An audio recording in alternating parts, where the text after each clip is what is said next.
Ben, who started it all 90 yards down the field. He had it again, and he scored a goal. He has scored a goal. Ben started the move, 90 from the goal. Micheal Muirchurtaigh. It's the time of year when you might be thinking about buying a calendar. Well, tá Feilire áling déanta ríis ag éimean Coil agus Raymond ó Ciaráin. Tá greengrafan áling ann agus teachs as Gaeilge chomá.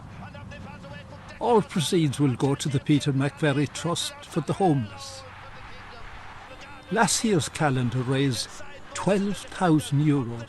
If we all spread the word, we might raise more again this year. What a wonderful thing that would be, to support those that need our help this winter. Gudi go gastar ar a chéile sin a ríis. Ó múr á a bhín.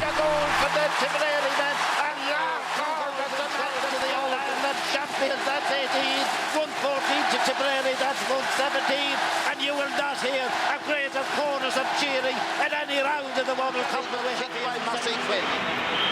The ball is out, well past the centre of the field. Shane Ryan jumps up and breaks the ball down to Kevin Bonner of Dublin. A low tasty kick out toward the 45, and it's held now by